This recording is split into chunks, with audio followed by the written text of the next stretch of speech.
Hello, everybody. Thanks for attending the Contractor ABU online session. Today's topic is selling solutions, getting more yes. Obviously, this is something that's important to us and a topic that has been part of our production partners' online sessions. And even earlier this year, we presented this topic to the dealers in our network and very well received and some good feedback. So we thought it'd be a good idea to go ahead and take this topic to you guys as the contractors, because obviously you guys are selling yourself every single day. My name is Chad Julius. I have been with Allen Block for almost 19 years now. Have the fortunate pleasure of working in the markets, doing a lot of training classes with the contractors, and even helping them on job sites. So I'd like to take some of the knowledge that I have and bring that into the discussions that we have here today. I want to start this conversation by really qualifying that there is no silver bullet. There's nothing that you and I are going to talk about today that's really going to change the world by any means. There's people that take training classes that'll extend days, weeks, months, and even years. Let's face it, becoming a qualified salesperson is kind of a lifelong skill. You always learn the more you do it. And every time you hear the word no, it's a chance for you to learn and improve yourself. So some of the objectives that I have today is really kind of define what that yes is. We want to talk about your uniqueness, and I realize that might not be in complete agreement with getting more yes, but to me it's an integral part because that's going to help build value, and we'll talk a little bit more about that. Now, when we get into the topic of getting more yes, I want to outline things to consider. I want to talk about actions and steps that you should take, and then obviously some of the common mistakes out there. So I do have everybody in a listen-only mode. You still should all be able to hear me. If you do have any questions or have a comment or anything to add to my discussion, please go ahead and use that question option in the GoToWebinar field. I will be watching that and answering questions and responding to those as time allows throughout the presentation. So I want to start by really just kind of asking that question out there. What is a yes? And quite frankly, I think in our industry, we know that the ultimate yes that we're trying to go for as contractors is to land that project, to get that sale, that contract signed by the homeowner, general contractor, property manager, you name it, whoever that customer might be. But ultimately, we're trying to secure the business so you can provide that service that you're so known for. But in general, when you look at this, we also know that in our business, a yes doesn't always come in the form of that final approval. In fact, that's the ultimate yes that we're trying to get. To get there, we need to get these small little affirmational steps, and I'll get into more of the affirmation versus confirmation towards the end here, but we need to get those small affirmational steps along the way. And those small little yeses can be, quite frankly, just you being able to establish that initial meeting. The fact that they took your phone call or allowing you to come onto the site and maybe look at their backyard and give them some a quote and something to even consider. Maybe if you're in the commercial work, maybe you're trying to line up that meeting with that general contractor or property manager. There's so many small yeses because let's face it, it's not just one meeting that's probably going to secure that client. It's probably going to take several meetings to get there because you're trying to build that relationship as you go through that. Maybe it's just getting that approval on the start date or even the type of block and samples that need to be approved and the color is going to be. There's so many, like I said, affirmational steps that you're going to go through just to get that final yes when it's all said and done. So like I mentioned, I want to kind of take a little aside here and talk about what is your uniqueness. And if you think about what you do better than any of your customer or client competition out there, your uniqueness, is it hung on the fact that you're working with Allen Block? Is it the fact that you've got a great product of paver line pavers that you use? Is it the location because you're right there around the corner? Is it price? And I would guess most of you guys are probably shaking your head, Chad, you're way off track. That's really not what a uniqueness is. Uniqueness, obviously, Allen Block's a great product. I've been working with them for 19 years, and I believe in the tools and the products that we have. But let's face it, there are other segment or retaining wall options out there, and they all work great. If as long as they're designed and installed properly, they all work. And now we know Allen Block's got some aesthetics and some ease of installation that help, but at the end of the day, most customers don't know what product's being installed. They just got that final look or that final desire to get usable land. Same thing with paver products. It's the same thing. You've got so many different paver lines out there. Location, as I mentioned, you guys have competition. So if you're hanging your hat on those type of things, you're really going to rely on that price, and that's not really where you want to be when it's all said and done. So when you really look at defining your uniqueness, I would challenge you that you need to look at it a little bit deeper, and this is probably some self-reflection you need to do with your company. What is the thing that you do that your competition isn't doing, or what is this one thing that you can, or several things that you can hang your hat on? Education and training. Is everybody on your team trained and ready to go, and so they can hit the ground running, and there's going to be minimal mistakes out there? Let's face it, nobody is perfect. Is it the way you are creating those hardscape opportunities? Is it the way you are marketing? Is it the trade shows, the excuse me, the associations and stuff that you belong to? What kind of tools do you use? And I don't mean, the plate compactor and the shovel. I mean, what are you using to help sell your services? Is it that estimating that you're providing? Is it even the design services that you're doing? Not all contractors have the ability to do those design services. They're just going ahead and working through the project itself. I've got even 3D models. We know that 3D is something that customers are coming to expect. And if you've got tools and resources to help sell your services, whether it's from concept to the 3D imaging to everything, when it's all said and done, that is an effective tool and maybe a uniqueness you can work on. Maybe it is the speed and quality of construction, which ultimately could affect that price. If you are better than everybody else and you can do that, that is something that you can hang your hat on. And then service. And I got this in a couple different ways, right? Service can be your everything to your customer. You can do the maintenance. You can do the walls, the pavers, the plantings, the mulch, you name it. You can do everything and make it easy. So it's one phone call and they've got all their solutions provided. Or on the flip side, I keep coming back to residential and commercial, is your uniqueness, the fact that you focus on retaining walls and you do them better than anybody else. And so with that, you are very effective at marketing to that commercial market, to the different customers that way. So I do want to challenge you, if you're going to get more yeses, stick to what you're good at and being able to leverage that every step of the way. I also want to challenge you that don't forget you as that uniqueness. Let's face it, you guys probably maybe even started the company or are an integral part of that company. And so you as that uniqueness is definitely part of it. You got to look at yourself as that consultant. You want to establish yourself in that consultative role. And we always kind of talk about this as the trusted advisor with our production partners. We've used that term forever, it seems like, but it's relevant. We want you guys to be that solution center, and that way they're calling you when they've got retaining walls. Is the fact that you are certified, you're trained, you're educated, you're qualified to bid on the work. Can other competitors provide your same insight? Do they have the same experiences that you have? Basically, you're arming yourself to be the best. You're enhancing your company and your leadership. You're enhancing your leadership role, and in fact, your company by doing these things. So, uniqueness can be in a lot of different things, and I definitely want you to be aware that that is a strength of yours. All right.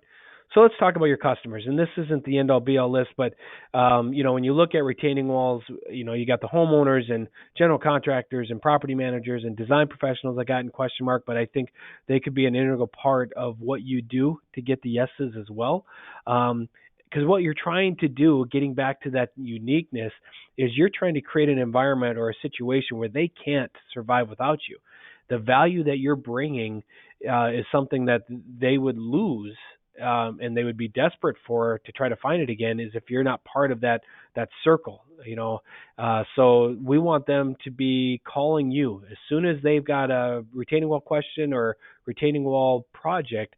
We want your name to be first in lights, blinking that that's their phone a friend, that's their hotline to make it happen. And if you're doing that, then you're doing a heck of a job servicing that particular customer. And to me, a lot of that gets into the education and training. And if you want to talk about Allen Block and our uniqueness, we really kind of hang our hat on that education and training because we know it's one of the best things we can do. I mean, for example, the Contractor ABU Online is something that we've been doing for a couple of years now, and we know it's one of the best things we can do to share our knowledge, to share our thoughts, and get people moving in a good direction.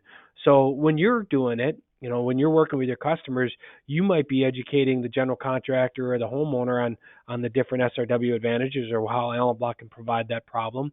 You're trying to raise their comfort level. I can guarantee you, especially when I talk to engineers, one of the questions I get all the time when I'm in their offices, they know they can put a quality design on paper, but unless that design is implemented in the field, they know it's going to be a struggle. So they get much more comfortable, and that conversation takes a little bit different tone as soon as I say, "Yeah, we can help you. We've got an army of qualified contractors. Here are the certified contractors in your area that have gone through the class, that have the experience to take your design and make sure it happens out in the field." So raising that comfort level through education and training, you're trying to create those opportunities.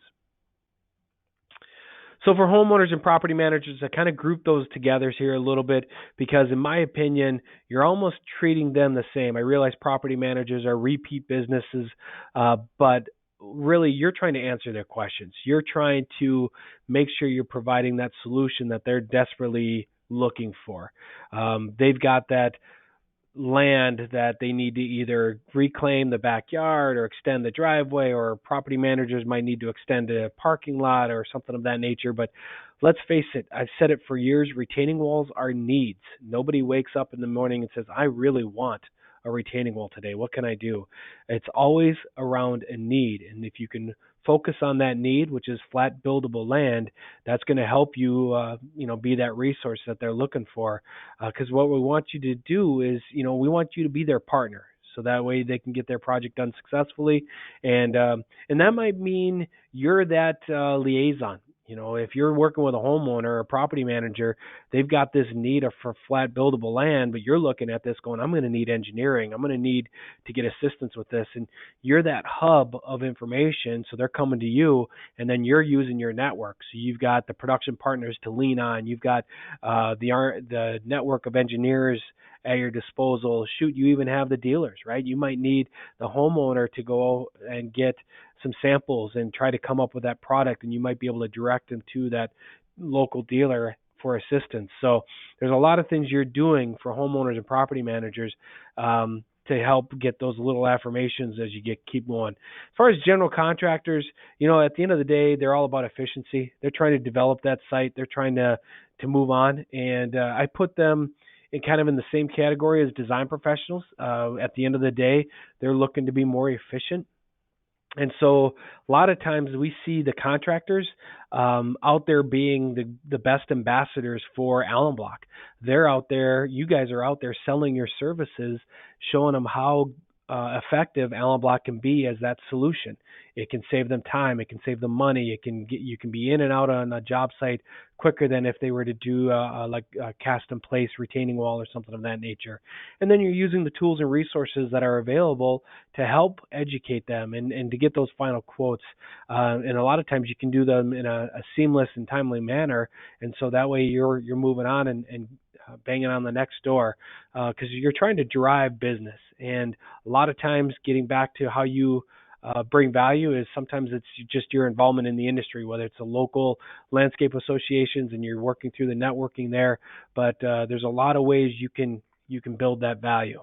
And to me, building that value goes hand in hand with getting the yes. If you are new to an industry, new to retaining walls, you've realized how hard it is to get your name out there, how hard it is sometimes to build that reputation. So if you've got it, if you've been in business for a couple of years, or you can levy or really leverage those relationships that you have, because that is huge, because that's going to differentiate yourself from competition. If you're brand new, that's what you got to do. You got to get out there, knock on the doors, get involved, start developing that network. And I would heavily encourage you to rely on your production partners that we have out there. They've been doing it a long time, and they can act as liaisons to you and be a gateway to success. So, all right. So let me get to the task at hand, and I apologize for a little bit of a side note there, but like I said, to me, that uniqueness goes hand in hand with getting the S's. If you're defining what you're good at and sticking to that, boy, the rest of this kind of falls into place. Because at the end of the day, you need to find out what the customer needs, and really, what we want to try to do, and the first thing to consider with a customer, is you got to give them choices. Every customer needs a choice. If you just give them one option, and maybe that's even the option they're looking for, they said, yeah, we want this, and boom, you're done. You always want to kind of ask some qualifying questions, because there is that inherent need by every consumer to have options. And if you think about this, if you just give them one option, it is just all or nothing. If you give them two, it's just a selection. It's either this one or that one. If you give them three options, now they've got some things to consider. But obviously, some of you guys have been doing this for a while. If you give them too many options, you're in trouble. And in fact, that could lead into one of the stalls that we're going to talk about here in a little bit. You look at Ray Kroc. He was the founder of McDonald's, and obviously they did pretty well for themselves over the years. But he looked at three choices being ideal. You never want to overwhelm them by giving them more. But when he started with McDonald's, they had small, medium, and large. So now you had different options. Even though it was almost the exact same food, you had different options within there. You never want to give them more, because then it's kind of a paralysis by analysis. But by giving them options, it gives you maybe even some vertical pricing opportunities. For example, we always kind of lead with the AB collection, which is like the AB Classic being the workhorse out there. That's our 6-degree, 8x18 product, price to move, ready to go. And maybe that's the lead in to try to give them the best price. But you might have some opportunities to, again, listening to their needs and wants, and maybe you can offer them a pattern. Now you got a 4-piece system, the price gets adjusted a little bit, you got a little bit more work, but so does the aesthetics. Man, the aesthetics goes right through the ceiling, because now all of a sudden you're giving them something that maybe the neighbors don't have. Same thing with maybe going into an Europa or an Aztec collection. The Aztec is the new collection we have, which is all clean, modern, non-split, and so that might be an option where you're kind of giving them vertical pricing. So getting that yes means you have to give them choices. And I always challenge to some of the contractors I know out there are very good at layering opportunities for themselves. For example, they might be out there to install the pavers, and they might give them a price for that, but they always take an opportunity to add a few things. There's guys are doing the pavers, and they might add two little pillars that might frame in the entryway. You're already on the job site already. This is a minimum amount of work, and all of a sudden you're maximizing that potential customer. So always maybe give them a choice of adding a few things. That's why we did our AB courtyard patio packages that kind of centers on the courtyard collection that we have for these above grade seat walls, but it packages in the pavers and the bedding sand and the edging and the polymetric sand. Even if you wanted to do that, it's a complete package to help give the customer the ultimate choice and try to make that easier decision to say that, yes, let's move forward and get that confirmation. The last bullet point I have there for vertical choices is you got to look at lighting nowadays. I mean, with all the LED options that are out there, I think it's a little foolish if you're doing residential applications not to bring in some lighting options into your portfolio. And so with walls and lights, it goes hand in hand. Quite frankly, the most common resistance you see out there from people is the need to get that comparable options, whether it is the quality and pricing. And what you're trying to do is almost let them scratch that itch by creating those comparable options within your own service. If you can give them, we got the AB Classic, we got the Aztec, we got a pattern, we can do the If you're giving them options that they can consider, now they aren't feeling the need to shop around. And they might still shop around. Everybody wants to get a couple different quotes from contractors, but the more information you can give them, the better they are as far as giving them the options that people look. The other thing I want to talk about as far as things to consider, and I mentioned it already on this conversation, was really getting into the needs versus the wants. Everybody wakes up and pavers are kind of a want. It's a flat land where now you're bringing in a paver to give it a little bit more decorative and really kind of make it their own, where retaining walls are kind of that need. They need that dry land. So you always kind of look at their needs versus wants, and you got to make sure you sell to the need. What is their most urgent thing? What do they want the most? And obviously, what you want to try to do is marry up the need versus the want, and not that's where the magic happens. You look at that figure that's right there. If you can find that magic, you're off to the races, because we know what you need to do is find and identify that need, because you need to minimize risk. Think about every transaction you even do as a consumer. Think about the last piece of equipment you had to buy. I bet you're out there comparing different brands. Maybe you're comparing different options within that equipment because you're trying to minimize risk. You're trying to say, okay, if I make this decision, am I getting the best bang for your buck? And so every time somebody buys something, they're taking a chance. And so what you want to try to do is give them options, and then you need to find out what that trigger point is, what is that need, so that way they feel like they are minimizing that risk. And again, it's much easier to get that yes when it's all said and done. Other things to consider, you've got that affirmation versus confirmation. I always say affirmation are those little steps along the way, right? So you're going along, you're trying to sell your services, and you're like, do you want that color? Do you like this texture? Delivery options, working hours? What is that little affirmation going along? And getting him back to that need versus want. You look at what the requirements are for that job site. What you're trying to do is lower that pressure. That is all those affirmational steps. Confirmation, obviously, that's what we're all striving for. That's that validation when it's all said and done that you're getting that project. They're signing your contract and securing you as their go-to contractor. Obviously, actions. Things that you can take, things that you can implement right away and try to get more yeses. One thing is look at 3D. That is the way of the future. That is what people are doing. That's why we have our 3D modeling program. That is why our apps communicate with SketchUp so we can bring in the 3D imaging. You can't turn on HGTV or the DIY or anything like that without watching some kind of a home remodeling program, without them showing some type of a 3D image of what they're going to do with somebody's remodeled kitchen. We know that if you can empower your customers by getting them kind of emotionally connected to your quote, you've won. You want them to visualize themselves living in that space that you're creating. And we know it's not 100%, but we also know the close rate goes much higher. If you've got an image or a 3D image of what their backyard could look like and your competition doesn't, boy, the cards get stacked in your favor pretty quick. And so use these resources. Get those. That's an action step for you to get that more yes. Some of the other things that I have for you is, and these are kind of getting back to the sales, is always anchor the value to the highest need. For example, and I've shared this example with the contractors that have done certification classes for years. There are going to be some customers that just want you in and out. They don't care if you make a mess of the backyard.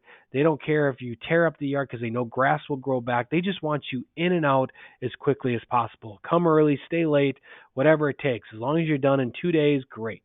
But then you're going to have some customers that are all about cleanliness. They're going to want you to pick up after yourself after every day. They're going to want you to knock off early because the kids are coming home. Whatever it is, you got to find out what that highest need is, and that's what you're going to sell to. That's what you're going to do. So you got to anchor your value to the highest need. Then you come in and, listen to what's not being said. This picture is kind of saying it for me, right? If you're in there you're selling your services and you see them crossing their arms, looking at their watch, kind of shaking their head a little bit, leaning back in their chair, that means they're giving you some subtle signs that maybe you're not hitting the highest need. That body language is kind of telling you that you still need to ask some questions to find out what that highest need is. And it could be price. Don't get me wrong. I don't want to gloss over that. Maybe your price is too high. Well, then you need to look at your quote and maybe you can come back and cap things later for a retaining wall. Maybe you can add, do things in phases so it's a little easier. I mean, there's ways you can get around that. And so just looking for that body language is the key. And then that way you can isolate the real resistance and you can move on. Other things that you can do. To me, this is kind of getting back into your uniqueness. Have a passion for learn. You should do everything to always advance your craft. And that means you are taking classes, you're getting better in your industry, getting better, training your guys to be more proficient, getting a tool that helps, whatever it takes. You want to have that passion. Don't stall out.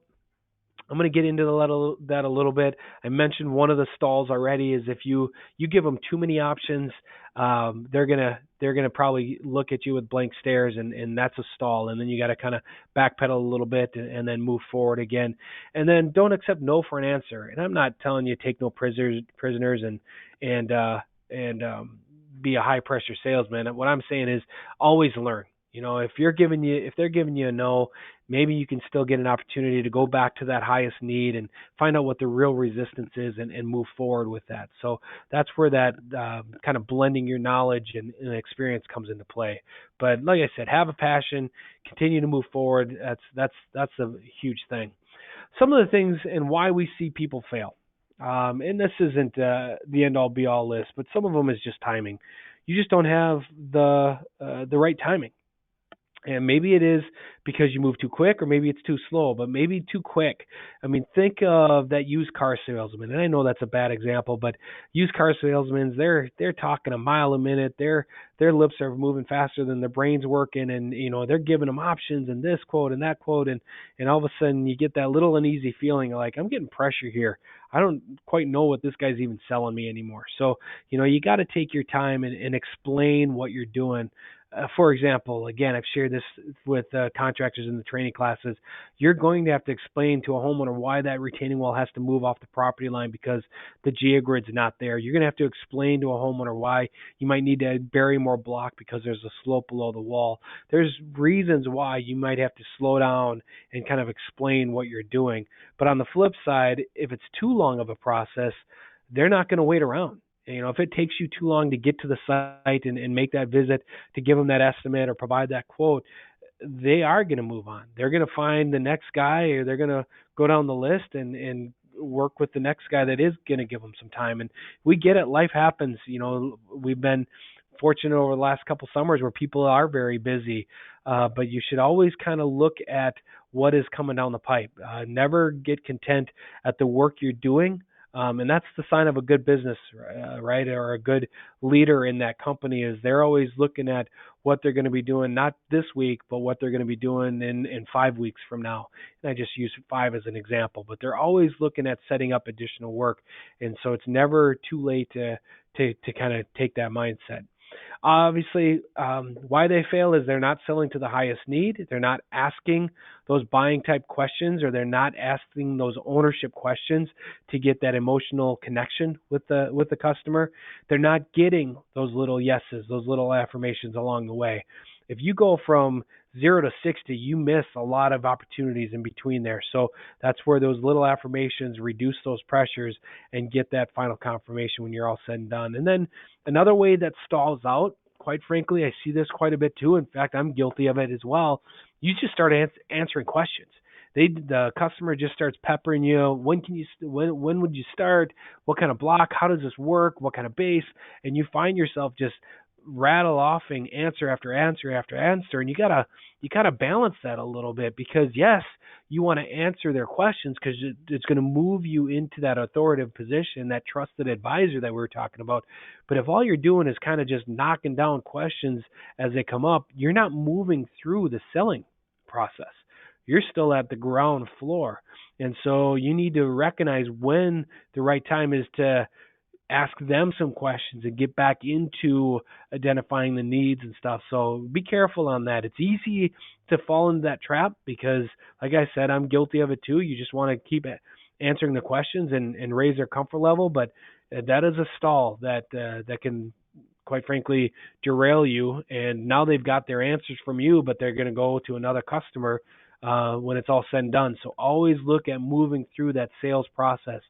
And at the end, don't forget to ask for that final confirmation. And we've seen that happen too, where again things come up, the conversation kind of stalls out, but you got to pick it up and move forward. That final yes is just sometimes just asking the question when it's all said and done, going, what else do you need from me? Are you comfortable moving forward? So sometimes it just takes those little follow up questions to move forward, and come in here with being persistent and not applying that pressure. Persistence is, to me, that's that follow up. That's just, when you have given them the quote, you're going to follow up with them in a day or 2 days and just see if they've got any additional questions. I can guarantee you, I've never heard anybody talk about the fact that they have followed up too much. I have not met a salesperson really talk about, I lost that job because I followed up too much. Normally, I hear people say, I got busy and I didn't reach out to that customer, and now all of a sudden they went with one of our competitors. So persistence is being timely and making sure you're following up appropriately. I'm still kind of checking, seeing if anybody's got some questions. I haven't seen any questions come up, but kind of in closing, this is kind of where I'm wrapping things up. If you do have any questions, feel free to use that question feature as you go through this. But kind of closing, what I wanted to do is obviously define what those yeses mean. We want to talk about how you can bring your uniqueness into the equation that will help you get those yeses that we're looking for, because that's going to help you build value and bring value to your customers. And then obviously when we were talking about the selling process here a little bit and getting that yes, we talked about things to consider. We always want to make sure you're identifying the need and selling to that need. You're going to make sure that you're giving them choices, those kind of things. We've talked about actions and steps. Obviously look at selling tools like 3D modeling. Look at making sure that you're recognizing the body language and identifying that emotional connection. And then some of the common mistakes, obviously, we just covered. So with that, I'm kind of wrapping things up here.